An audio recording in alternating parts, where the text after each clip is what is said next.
오늘 주시는 하나님의 말씀 보겠습니다. 요한복음 14장 8절로부터 17절까지의 말씀입니다. 우리 다 같이 교독하면서 읽어보도록 하겠습니다. 요한복음 14장 8절로부터 17절까지의 말씀입니다. 다 같이 함께 교독하도록 하겠습니다. 제가 먼저 요한복음 14장 8절의 말씀을 읽겠습니다. 빌립이 이르되 주여 아버지를 우리에게 보여 주옵소서. 그리하면 족하겠나이다. 예수께서 이르시되 빌립아 내가 이렇게 오래 너희와 함께 있으되 내가 너를 알지 못하느냐? 나를 본 자는 아버지를 보았거늘 어찌하여 아버지를 보이라 하느냐? 내가 아버지 안에 거하고 아버지는 내 안에 계신 것을 내가 믿지 아니하느냐? 내가 너희에게 이르는 말은 스스로 하는 것이 아니라 아버지께서 내 안에 계셔서 그의 일을 하시는 것이라. 아버지 안에 거하고 아버지께서 내 안에 계심을 믿으라. 그렇지 못하겠거든 행하는 그 일로 말미암아 나를 믿으라. 내가 진실로 너희에게 이르노니 나를 믿는 자는 내가 하는 일을 그도 할 것이요 또한 그보다 큰 일도 하리니 이는 내가 아버지께로 감이라. 너희가 내 이름으로 무엇을 구하든지 내가 행하리니 이는 아버지로 하여금 이들로 말미암아 영광을 받으시게 하려 함이라. 내 이름으로 무엇이든지 내게 구하면 내게 행하리니 너희가 나를 사랑하면 나의 계명을 지키라. 내가 아버지께 구하겠으니 그가 또 다른 보혜사를 너희에게 주사 영원토록 너희와 함께 있게 하리니 그는 진리의 영이라. 세상은 능히 그를 받지 못하리니 이는 그를 보지도 못하고 알지도 못함이라. 그러나 너희는 그를 아나니 그는 너희와 함께 거하시며 또 너희 속에 계시겠음이라. 아멘. 우리는 예수 그리스도를 믿는 믿음으로 구원을 받았습니다. 우리가 받은 그 구원은 우리를 죄와 사망의 권세에서 자유하게 되는 구원이요 또한 영원한 하나님 나라의 백성이 되는 것을 말하고 있습니다. 에베소서 2장 8절의 말씀대로 우리가 예수 그리스도를 믿음으로 말미암아 구원을 얻게 된 것은 하나님의 은혜로 받게 된 선물이다라고 말씀한 대로 우리가 구원을 하나님의 선물로 받게 된 것입니다. 그런데 여러분 왜 선물로 받게 되었을까요? 여러분 보통 선물은 누구에게 합니까? 여러분 지금까지 많은 사람들에게 선물하셨고 또 받아도 보셨을 줄 아는데요. 우리가 보통 선물은 우리가 너무너무 좋아하는 사람, 너무너무 사랑하는 사람에게 선물을 합니다. 근데 보통은 내가 누구에게부터 도움을 받았을 경우에도 그에 대한 고마움을 표시하는 선물을 합니다. 자, 그런데 여러분, 내가 아무리 좋고 사랑한다고 해도 선물을 줄 만한 이유가 있어서 선물을 하는 거 아니겠습니까? 우리가 사랑하는 가족들에게 선물을 주는 이유도 그 가족 모두가 내게 너무나 소중한 존재이다 보니까 아낌없이 선물을 하는 거예요. 내가 좋아하는 사람에게도 선물을 하는 이유는 그에게 내가 선물을 줄 만한 즐거움을 받기 때문에 주는 겁니다. 저는 어떤 배우나 유명한 가수의 팬들이 막 그냥 자기가 좋아하는 그런 연예인들한테 선물을 막 하는 게 솔직히 좀 이해를 못했거든요. 근데 그거 이해할 만 하더라고요. 남들은 이해를 못하지만 그는 그로부터 그만한 즐거움을 받고 있기 때문에 기꺼이 선물을 하는 거예요. 선물은 그렇게 주고받는 겁니다. 여러분 하나님이 세상을 이처럼 사랑하사 독생자를 주셨습니다. 선물입니다. 그냥 주신 거예요. 자, 그런데 문제는 아무나 선물을 받을 수 없는 겁니다. 또 주고 싶어도 받을 수가 없어요. 어떤 경우에는 주고 싶은데 자리에 없는 거예요. 주고 싶은데 떠났어요. 여전히 사랑합니다. 그래서 큰 선물을 주고 싶은데 그 사람이 보이지 않는 거예요. 줄 수가 있어야죠. 내가 좋아한다고 해도 사랑한다고 해도 주고 싶다고 해도 그 사람이 없다면, 나를 외면하고 떠났다면 주고 싶어도 못 주는 거예요. 그죠?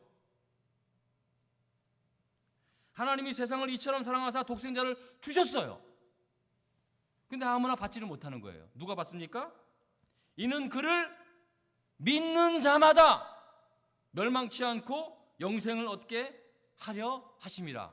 믿는 자가 받는 거예요.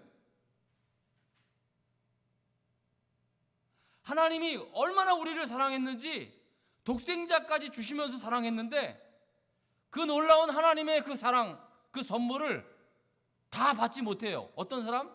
믿는 사람이.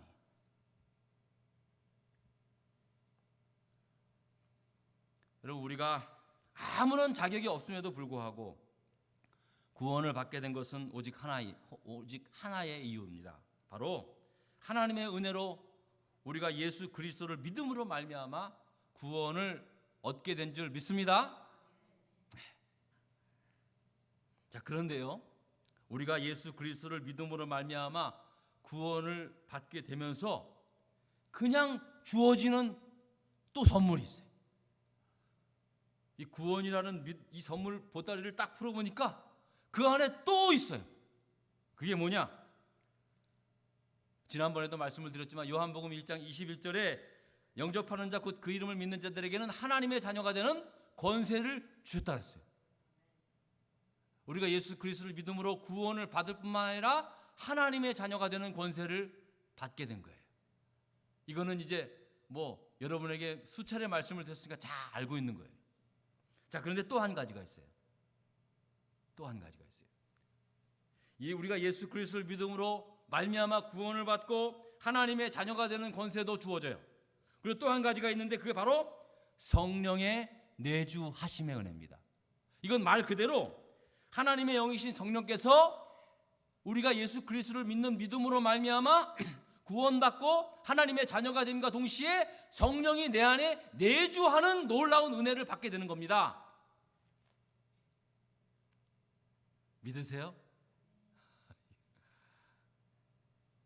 여러분, 이게 믿어집니까? 네? 여러분, 성령이 내 안에 내주한다는 사실이 이게 느껴집니까, 여러분?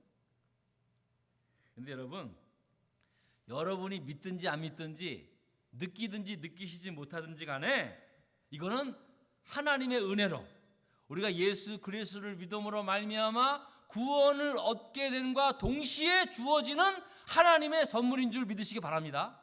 네. 잘 모를 수 있어요. 그렇지만 그건 상관없어요. 이건 하나님의 약속이에요.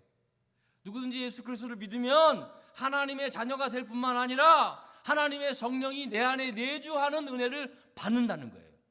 이거는 하나님의 약속이에요. 여러분, 우리가 예수 그리스도를 믿음으로 구원받았다라고 하는 말이나 또 예수를 영접하여 하나님의 자녀가 되었다는 이 말을 다른 말로 말하면 하나님의 자녀로 거듭난 그리스도인이 되었다라고 그렇게 말합니다. 여러분, 요한복음 3장에 보면은요, 유대의 관원이었던, 그러니까 오늘날로 말하면 유대 백성의 국회의원 정도 되는 사람이에요. 니고데모라는 사람이 있었어요. 밤중에 예수님이 계신 곳에 찾아왔어요. 예수님하고 무슨 말하고 싶은 게 있었나 봐요. 예수님한테 말합니다. 예수여, 당신은 내가 보니까 정말로 하나님께서 보내주신 선생님, 랍비임의 틀림이 없습니다. 그랬더니 예수님께서 니고데모의 마음을 안 거예요. 예수님께서 말합니다. 그에게 사람이 거듭나지 않으면 하나님 나라를 볼 수 없느니라 라고 말합니다. 니고데모는 깜짝 놀랍니다. 자기 마음을 지금 알고 자기에게 그런 말씀을 하는 거예요. 주여, 사람이 어떻게 두 번 태어납니까? 어떻게 내가 지금 뱃속에, 엄마 뱃속에 들어가서 다시 태어날 수 있겠습니까? 그랬더니 예수님 뭐라 그래요? 사람이 물과 성령으로 거듭나지 않으면 하나님 나라에 갈 수가 없다고 말씀하십니다.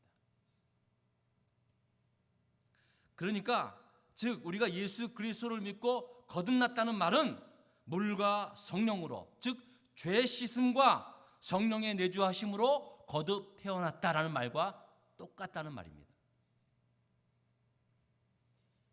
이제 우리는 육적으로는 이미 태어나서 지금까지 살아왔지만 영적으로는 하나님의 자녀로 다시 태어나게 되었다는 거예요. 예수 믿은 게.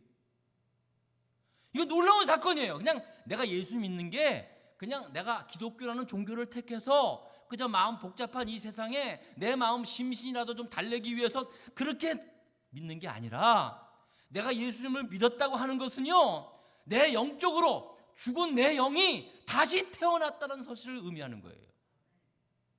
여러분, 죽은 내 영이 다시 태어났다는 말은 뭡니까? 이미 나는 하나님의 형상을 입고 하나님이 창세기에 그렇게 말씀하시고 있듯이 흙으로 진흙을 비우사 그 코에 생기를 불어넣었다는 거예요. 이미 저와 여러분은 하나님의 형상을 입고 하나님의 영이 내주한 상태에서 사실 태어났는데, 우리가 하나님을 떠나서 우리의 영이 죽어 있는 거예요. 하나님을 알지 못한 게 죽은 거죠. 그런데 예수 그리스도를 믿음으로 말미암아 죽었던 내 영혼이 다시 살아나는 거예요. 그게 거듭남이에요. 그 거듭남. 그 영이 다시 살아나기 위해서는 죄 씻음, 물과 성령으로, 하나님의 영으로 다시 한번 태어나는 것을 말하는 거예요. 그게 바로 예수 믿는 거예요. 여러분, 예수 믿는 거 여러분 쉽게 생각해서는 안 돼요. 여러분, 구원받은 거 그냥 뭐 교회 다니니까 구원받았다? 아니에요. 구원이 얼마나 큰 선물인데, 이 세상 그 무엇과도, 그 어떤 것으로도 바꿀 수 없고 살 수 없기에 하나님이 선물로밖에 줄 수 없는 거예요. 예수 믿는 게 엄청난 겁니다.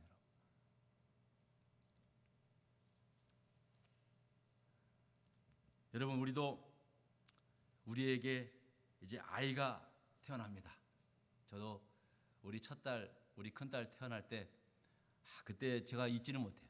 거의 뭐 24시간을 진통을 해서 태어났는데요. 저도 이제 계속 병원에 있었죠. 정말 죽겠더라고요. 저희 집사람이 그 진통을 굉장히 많이 해서 굉장히 아프게. 근데 이제 사실 수술을 해서 이렇게 분만을 하고 싶어도 또 우리 집사람이 수술을 한번 예전에 어렸을 때 그 수술을 했기 때문에 좀 위험해서 그냥 자연 분만으로 하게 된 거예요. 그런데 드디어 한 24시간이 지났어요. 드디어 분만실에서 앵앵 하고 우는데, 정말 진짜 안도에 그냥 숨이 쉬어지면서 그 앵의 소리가 저한테는 이루 말할 수 없는 기쁨의 소리로 들려지더라고요. 그냥 너무나 막 그냥 기쁘더라고요.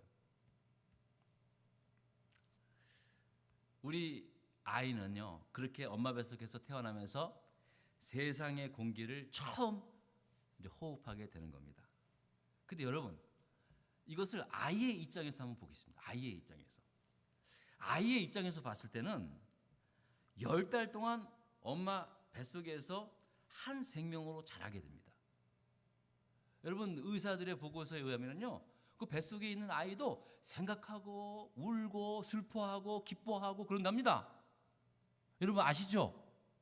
그러니까 아이의 세상은 엄마 뱃속이에요. 10달 동안 엄마 뱃속에 있다가 이제 세상 밖으로 태어나는 거예요. 그러니까 논리적으로 보면 아이도 두 번째 삶으로 태어나는 거예요. 그죠? 첫 번째 삶은 엄마 뱃속에 10달. 그게 그 아이의 전생애예요. 그리고 10달이 되면 두 번째 태어나게 되는 거예요. 그죠?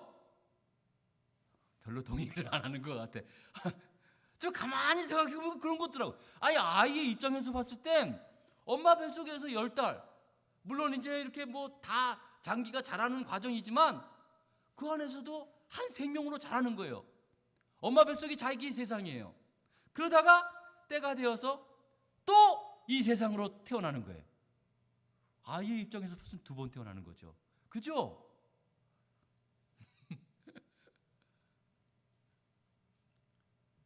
한 인격체를 갖춘 사람으로서 이 세상에 나와 살아가게 되는 겁니다.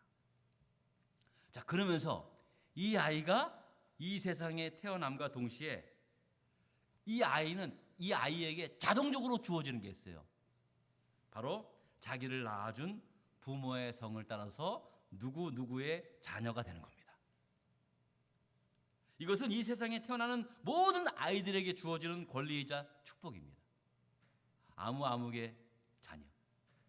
신생아실에 가면은요, 아이 이름이 없어요. 부모의 이름이 있어요. 부모의 어느 아버지, 엄마의 자녀. 이건 누구에게나 주어지는 겁니다. 그리고 두 번째 아이에게는 부모님의 따뜻한 보호와 사랑이 함께합니다. 물론 이런 부모님의 보호와 사랑 없이 태어난 아이들도 있어요. 하지만 일반적으로 보았을 때 이 세상에서 태어난 모든 아이들은 어느 부모님의 자녀로 자라면서 절대적인 부모님의 따뜻한 보호와 사랑을 받으며 자랍니다. 그죠? 애가 좀 못생기게 태어났다고 해서, 심지어 장애로 태어났다고 해서 부모로부터 외면받거나 사랑받지 못하는 아이는 없습니다. 극소수를 제외하고는요.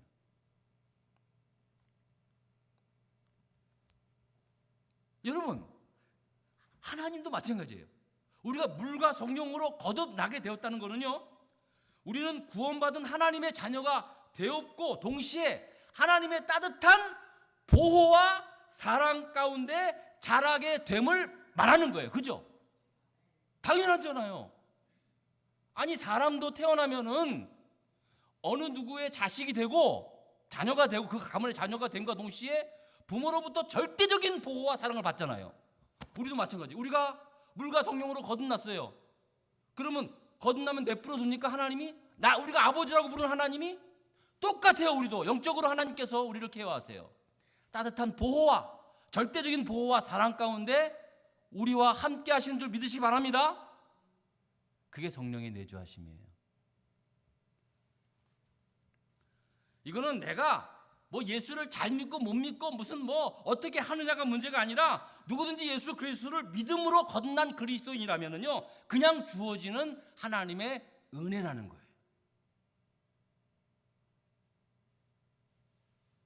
어떤 분은 너무 겸손해서 그런지 몰라도, 목사님, 나는 지금 구원받고 천국 가는 것만 해도 너무나 고마운데요, 굳이 내가 하나님의 자녀됨의 권세까지 가질 것도 좀 그렇고, 또 무슨 하나님의 보호하심과 그런 것도 받기에는 좀 죄송스러워요 라고 그렇게 겸손하게 생각하시는 분도 계실 수 있겠지만요, 죄송한 얘기지만 그건 여러분의 의지와는 상관없어요.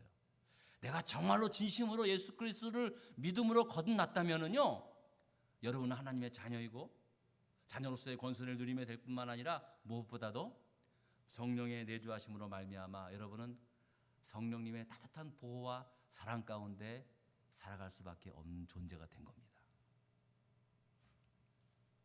그런데요, 우리 아이가 태어나면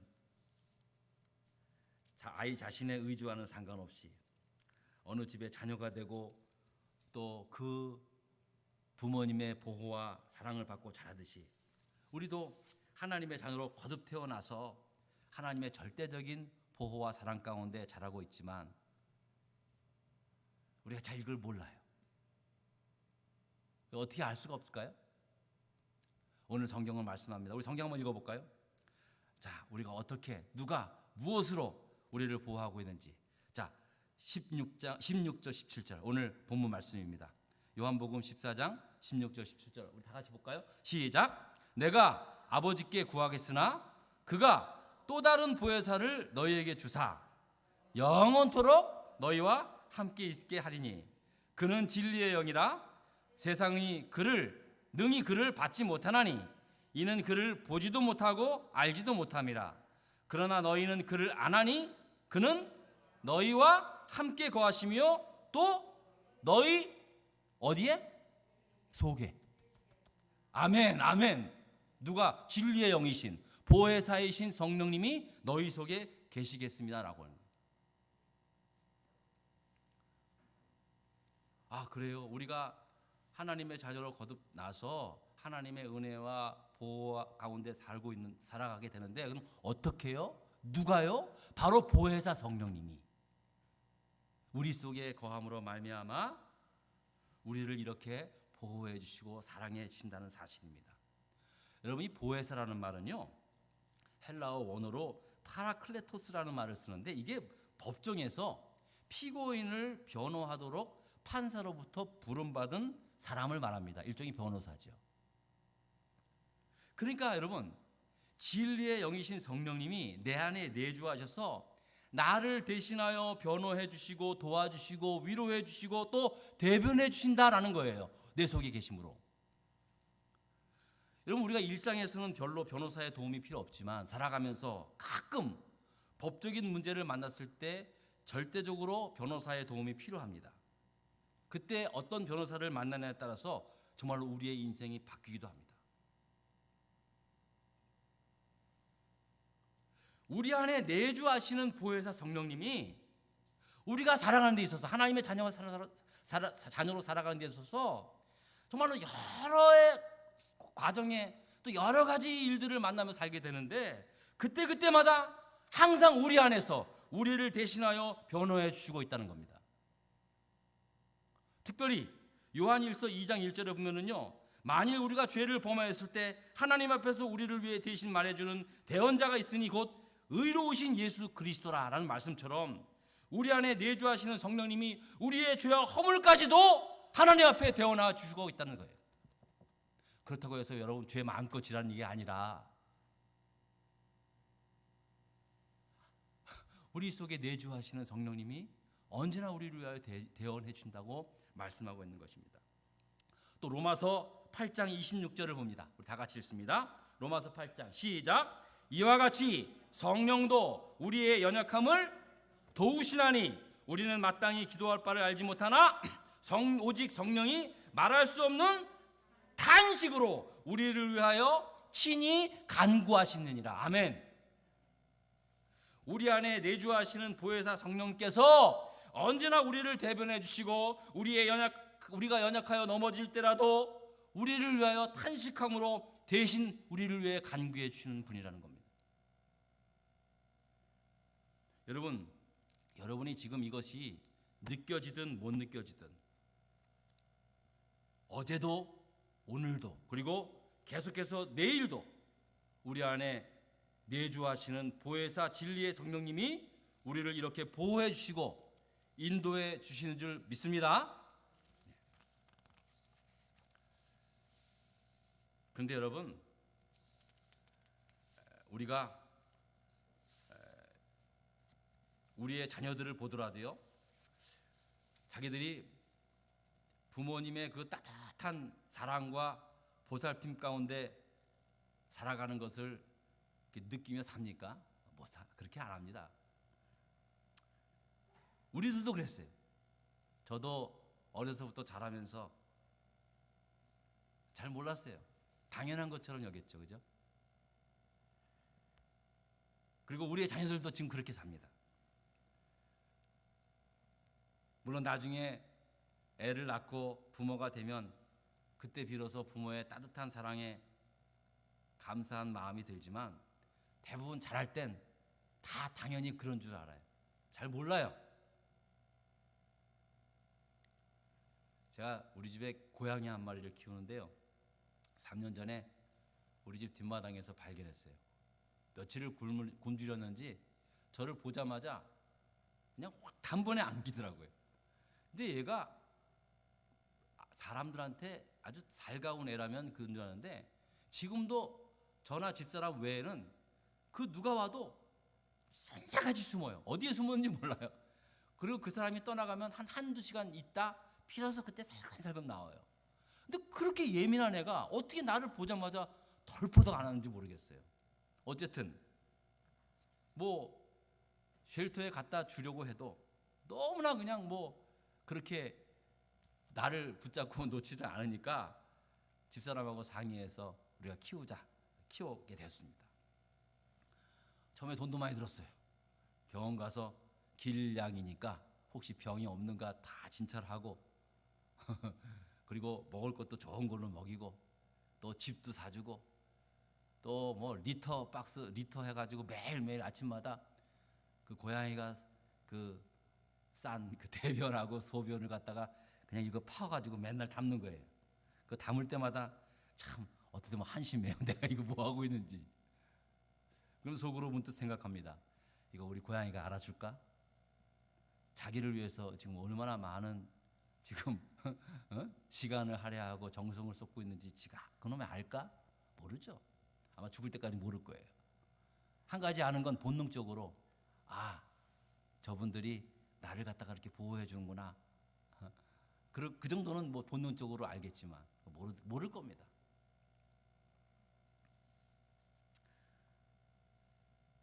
여러분, 다 우리 그 고양이도 그렇고 사람도 그렇고요.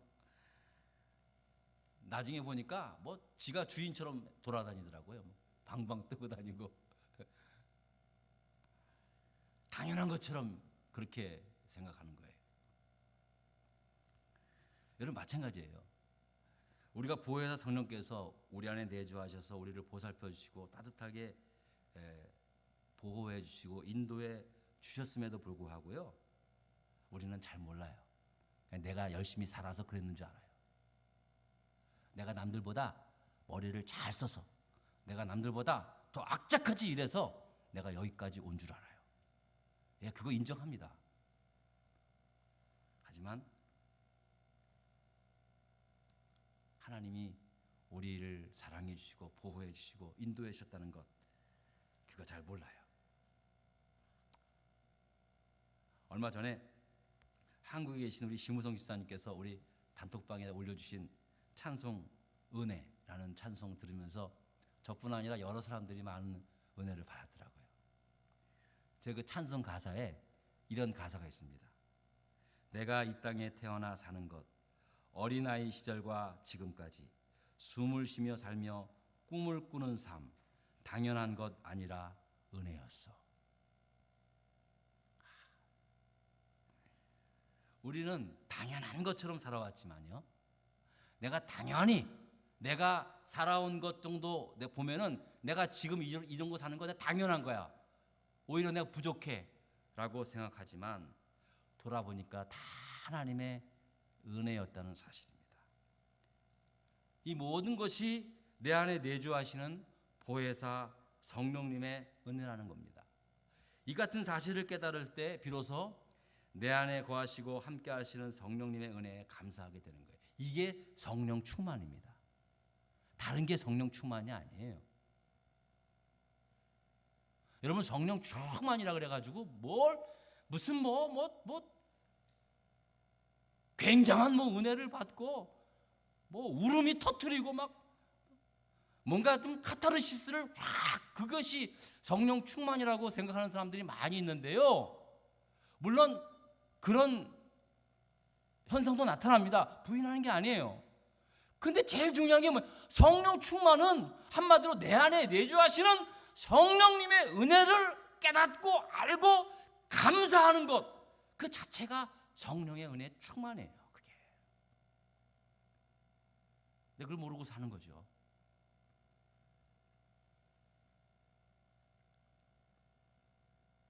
여러분 또 성경 구절 하나 더 읽겠습니다. 고린도전서 3장 16절 17절입니다. 다 같이 읽습니다. 너희가 하나님의 성전인 것과 하나님의 성령이 너희 안에 계시는 것을 알지 못하느냐? 누구든지 하나님의 성전을 더럽히면 하나님이 그 사람을 멸하시리라. 하나님의 성전은 거룩하니 너희도 그러하리라. 여러분, 우리가 하나님의 성전인 것과 하나님의 성령이 우리 안에 계시는 것을 알지 못하느냐? 계신다는 거예요.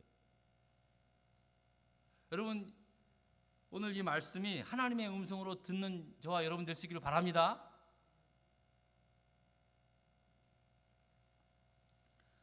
뿐만 아니라요, 보혜사 성령님은 진리의 영으로서 우리를 진리 가운데 인도해 주신다라는 말씀입니다. 이 진리의 영이라는 게 그렇습니다.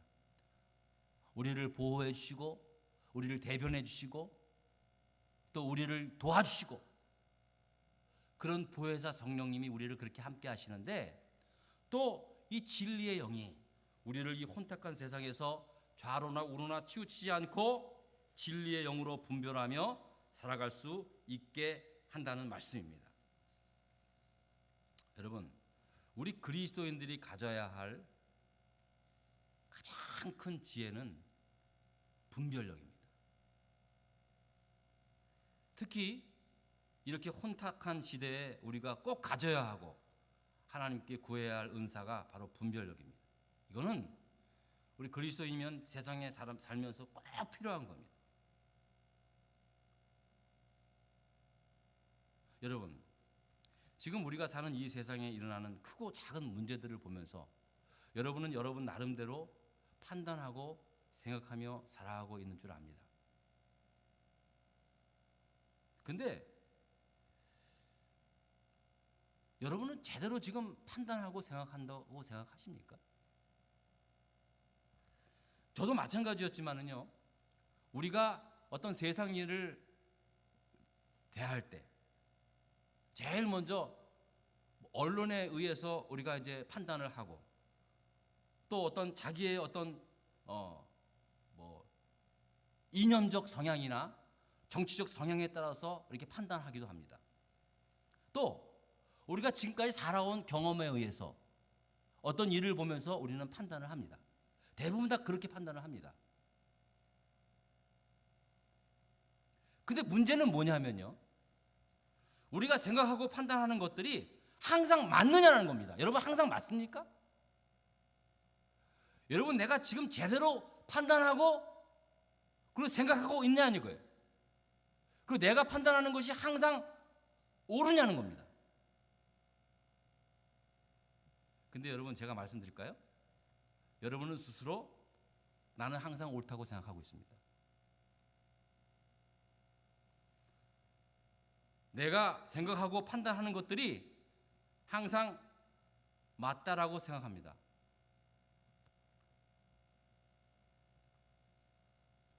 왜냐하면 자기 생각이 틀린 결과를 보더라도 저건 무슨 조작이나 다른 이유가 있을 거라는 생각 때문에 절대로 자기가 판단한 것이 틀리다고 인정하지 않습니다. 그게 저를 포함해서 모두를 갖고 있는 생각들이에요. 이게 오늘날 우리가 살아가는 오늘날 우리의 모습입니다.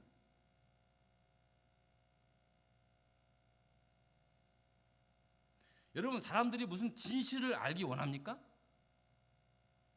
다 진실을 원하고 있지만 실제로 저를 포함해서 사람들은 자기가 듣고 싶은 진실만을 원하지 다른 것들은 다 가짜처럼 그렇게 취급하지 않습니까? 지금 분명히 누군가는 맞는 얘기는 하지만 서로가 다 가짜라 그러니까 결국은 가짜 이야기들을 듣는 거예요. 정말로 거짓의 영들이 난무하는 시대에 살고 있어요.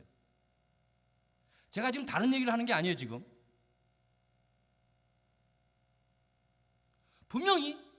우리가 분명히 맞다고 생각하는 것이 분명히 거짓일 수 있습니다. 여러분 인정하시죠? 그리고 내가 틀리다고 생각하는 것이 분명히 맞을 수 있는 거예요. 근데 그게 분별이 안 돼요. 지금 우리는 그런 시대에 살고 있습니다. 정말 거짓의 영이 온갖 난무하는 시대에 살고 있어요. 우리가.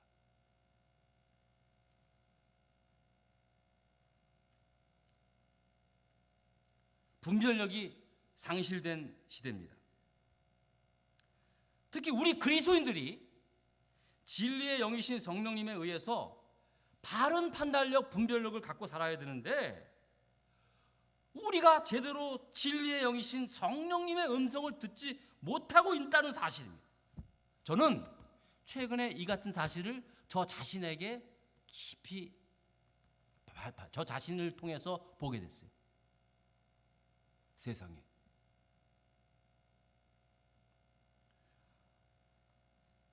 여러분이 아시다시피 저는 지난 한 달, 9월 한 달을 제가 이제 혼자 집에서 지내게 되었습니다. 집사람이 이제 우리 장인어른께서 지난 7월에 하나님 나라 가심으로 말미암아 장례식에 참여해야 돼야 하는데 뭐 팬데믹 때문에 가지도 못하고 해서 이제 9월 달에 한국에 들어가서 이제 우리 장인어른 묘소에도 가보고, 또 우리 집사람 자매가, 형제가 5자매거든요. 5자매가 다 모처럼 모여서 좋은 시간을 이제 보내고 왔는데요. 이제 그동안 저는 한 달 동안 집에 있게 되었습니다. 저는 집에 있으면서 제 스스로가 내가 이번 기회에 뭔가 좀 새로운 변화를 좀 가져봐야 되겠다, 나 스스로. 그런 생각이 들었습니다. 사실 이런 마음을 갖게 된 것은 정말로 내 안에 내주하시는 성령님의 음성이라고 저는 믿습니다. 왠지 모르게 참 계속해서 그런 마음이 드는 거예요. 내가 이제 집사람이 없을 때 정말 나 혼자 한 달 동안 있으면서 한번 정말 내 안에 그 한 삶의 변화가 좀 필요하다라는 생각을 하는 거예요. 계속해서. 그래서 제가 이제 마음 먹은 게 있어요. 이제 내가 이렇게 한번부터 시작을 해야 되겠다. 뭐 대단한 것은 아닙니다. 뭐냐 하면은요, 일단은 제 마음을 혼란스럽게 하는 한국에서 방송하고 있는 모든 방송의 뉴스를 다 스탑했어요. 절대 보지 않았어요. 물론 뉴스 신문을 통해서 이제 뉴스는 뭐 크게 보긴 하지만 일절 이제 방송으로 통하는 그런 것들은 보지 않았습니다. 특별히 유튜브 방송으로 하는 사회적 정치적 이슈들은 다 보지 않았어요. 왜 그랬냐면요, 사실 그런 얘기들을 들으면 들을수록 자꾸 제 마음이 답답해지는 거예요. 혼돈스러워지고. 그냥 뭐 한국의 소식을 아는 수준으로 받아들이면 되잖아요. 근데 자꾸 그게 안 돼요. 제 개인적인 생각이나 감정이입이 자꾸만 되니까 그런 안 좋은 뉴스들에 몰입이 되고, 그러니까 자꾸만 내 마음의 평안을 잃어버리는 거예요. 이게 제 잘못이죠. 그렇지 않은 분들도 얼마든지 많아요. 근데 저는 그게 안 되더라고요. 그래서 과감하게, 아주 단호하게 모든 것을 끊었습니다. 특히 제일 먼저 내가 제일 좋아하고 즐겨 들었던 유튜브 방송, 무슨 뉴스라든지 무슨 이슈 문제를 다루는 건 다 끊었어요. 일절 보지 않았습니다. 지금까지 보지 않습니다. 대신에 존경하는 목사님들의 설교를 들으면서, 또 요즘 젊은이들이 찬양하는 것을 찬양 들으면서 제가 이렇게 지냈습니다. 원래 목사가 이렇게 되는 거 아니에요? 지금 내가 지금 얼마나 부끄러운 얘기를 하는지 지금 여러분 아시죠? 원래 그렇게 살아야 되는데 저 그렇게 못 살았다는 거예요.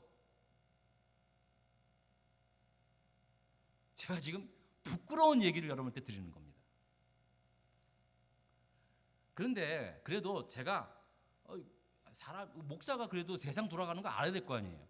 목사가 지금 뉴스에 어떤 이슈들이 나오는 거 알아서 우리 교인들한테 이제 그 하나님의 말씀을, 적절한 말씀을 전해야 된다는 생각 때문에 사실은 늘 뉴스는 봤죠. 하지만 자꾸 어떤 한 사건이 생기면 그게 진짜 스토리가 뭔지 궁금하게 되고, 또 유튜브 방송을 보면은 뭐 이렇게 충격적인 내용이 많은지, 뭐 충격 단독은 뭐 그냥 기본이야. 그런 것을 보면서 물론 뭔가를 좀 알아가는 것 같은 생각 때문에 재미는 있었지만 이게 저의 영적인 삶에 아주 치명적인 그런 결과를 가져다 준 거예요.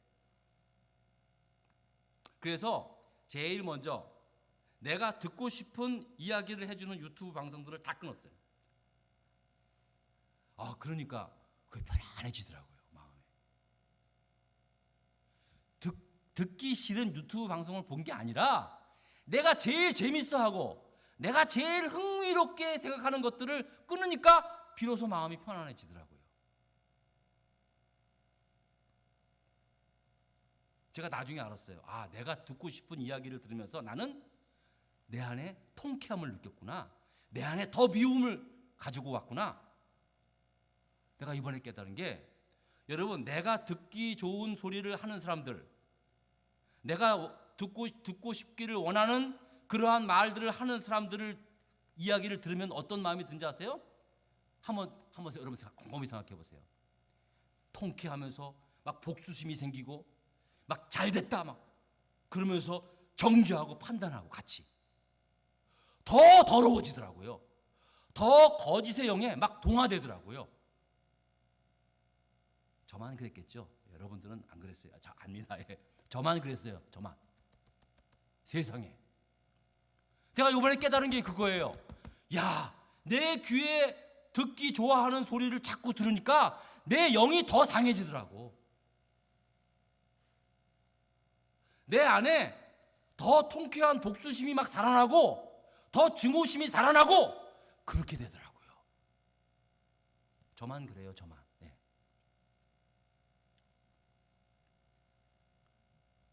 다 끊어버렸어요. 그러니까 정말 제 영혼이 맑아지는 경험이 되더라고요. 물론 제가 그 이후에 세상의 소식을 딱 끊었다는 건 아닙니다. 신문을 통해서 물론 기사는 보죠. 큰 기사는 보고 또 아내가 돌아온 후에는 아침에 정규 뉴스 방송은 봅니다. 같이. 그러나 그 외의 것은 안 봅니다. 그 후에 제게 찾아온 변화는 사실 생각보다 너무나 컸습니다. 제가 일일이 말씀을 드리지 못하겠지만 무엇보다도 제가 더 많이 집중해서 기도할 수 있게 됐고요. 하나님의 말씀을 읽고 묵상하는 시간에 더 많은 시간을 할애하게 되었습니다. 이게 사실 정말로 부끄러운 이야기입니다. 이거 목사로서 당연히 해야 할 일을 갖다가 그동안 하지 못했다는 것을 자백하는 거예요. 바보처럼. 얼마나 죄송스럽고 여러분한테 부끄러운 이야기입니까? 그러니 목사의 설교가 무슨 힘이 있습니까?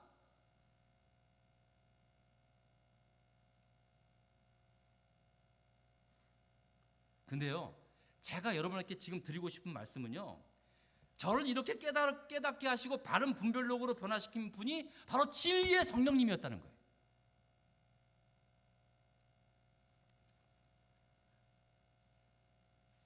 오늘 본문 앞에서 우리가 지난주에는요, 지난주에 예수님께서 내가 곧 길이요 진리요 생명이다 라는 말씀을 했습니다. 이 말은 무슨 말입니까? 예수 그리스도가 진리라는 거예요. 그의 말씀이 진리라는 거예요. 그의 십자가가 진리예요. 그의 부활이 진리예요. 하나님의 사랑이 진리입니다. 바로 진리 되신 예수 그리스도의 말씀과 십자가 부활이 우리가 세상을 바라보는 진리의 영으로 분별하는 근거가 돼야 돼요. 그리스도인들은 그래야 돼요. 그리스도인들. 여러분 한번 해보세요. 그러면요, 어떤 잘못을 저지르는 사람도 그동안 내가 그렇게 미워왔고 그렇게 정죄했던 사람들로 진리의 십자가의 진리로 바라보면요, 그 영혼이 불쌍해지는 거예요.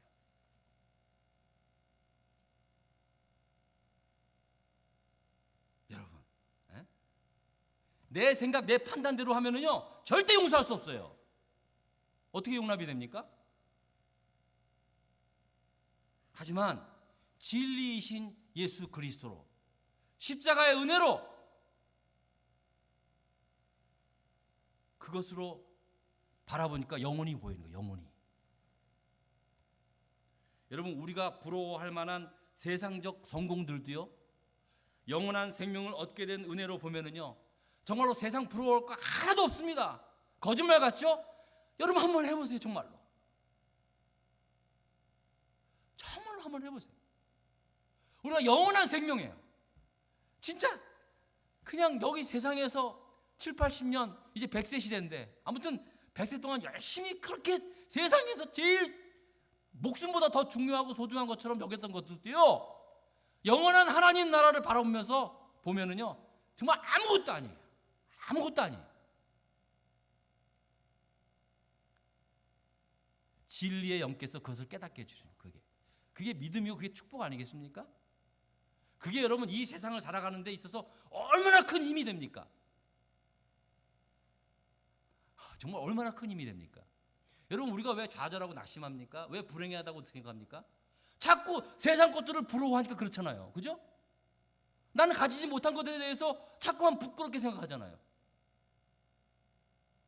근데 진리의 영께서 보여주시는, 진리의 영께서 주시는 그 은혜로 보니까는요, 물론 못 가진 것에 대해서는 아쉬울 수도 있지만 아무것도 아니다. 아무것도 아니다.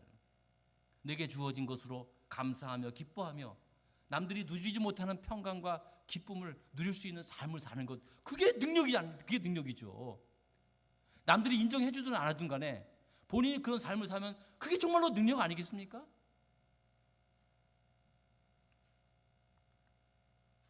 사랑하는 교우 여러분, 우리가 예수 그리스도를 믿음으로 구원을 받고 하나님의 자녀가 날마다 숨쉬는 그 순간순간마다 보혜사 성령님의 보살핌과 또 진리 가운데로 인도하시는 성령님의 은혜를 힘입고 이 혼탁한 시대 거짓의 영에 속지 말고 언제나 우리를 바르게 분별해 주시는 진리의 영으로 인해서 내 안에 지금 계시는 진리의 성령님에 의해서 우리의 남은 생에 정말로 복된 그러한 삶을 누리는 저와 여러분 될 수 있기를 주의 이름으로 축원합니다.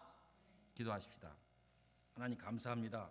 오늘 진리의 영이신 성령님에 대해서 말씀을 드렸는데, 하나님, 우리가 아직은 잘 깨닫지도 못할 것 같고 또 느껴지지도 못한 것 같지만 이건 하나님께서 우리에게 주신 선물이요 약속이니 그런 줄 믿고 이제 우리의 남은 생에 언제나 구원받은 하나님의 자녀로서, 그리고 언제나 내 안에 내주하시는 보혜사 성령님께서 나와 동행하시고 내 속에 계심으로 말미암아 나를 위하여 기도해 주시고 나를 도와주시고 나를 위로해 주시고 언제나 끝까지, 그리고 바른 분별력으로 이 세상 살아갈 수 있도록 인도해 주시는 하나님이신 것을 믿고 우리가 주님의 자녀답게 이 세상 살아가는 그런 지혜로운 사람들 될 수 있게 하여 주시옵소서. 예수님 이름으로 기도드렸습니다. 아멘. 준비한 예물을 하나님께 드리겠습니다.